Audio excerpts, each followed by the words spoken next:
बिस्मिल्लाहिर्रहमानिर्रहीम। अस्सलाम वालेकुम वरहमतुल्लाहि वबरकातुहू। उम्मीद है आप सब लोग खैरियत से होंगे। दुरूद शरीफ की बरकत। हज़रत इब्न मसऊद रज़ी अल्लाह ताला अन्हा से रिवायत है कि रसूलुल्लाह सल्लल्लाहु अलैहि वसल्लम ने इरशाद फरमाया कि क़यामत के दिन लोगों में सबसे ज़्यादा मुझसे करीब दुरूद पढ़ने वाला होगा।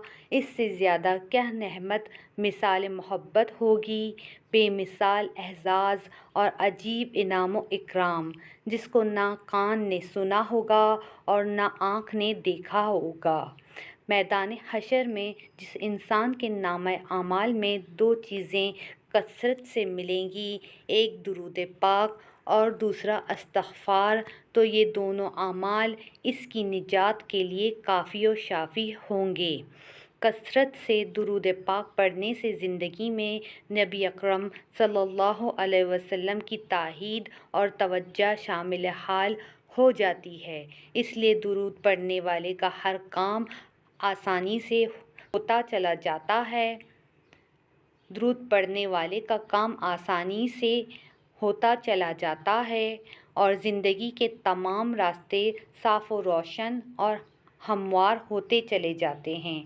अल्लाह ताला की तरफ से कसरत रहमत की वजह से इस बंदे की ज़िंदगी उस पर निहायत आसान और राहत वाली हो जाती है, क्योंकि कसरत से दुरूद शरीफ पढ़ने की वजह से इस बंदे का बाल बाल अल्लाह ताला की रहमतों में डूबा हुआ होता है।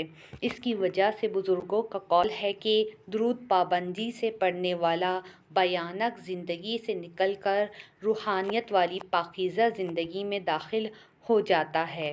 अल्लाहुम्मा सल्ली अला मुहम्मदिन नबील उम्मी। छोटी सी दुरूद शरीफ सल्लल्लाहु अला नबील उम्मी, ये भी छोटी सी दुरूद शरीफ है। अगर हम इसको रोज़ाना मामूल के मुताबिक पढ़ना शुरू कर लें तो हमारी ज़िंदगी भी बहुत आसान हो जाती है, अल्लाह पाक की रहमतों में आ जाती है। अल्लाह पाक हम सबको दुरूद पाक पढ़ने की तौफीक अता फ़रमाए, आमीन।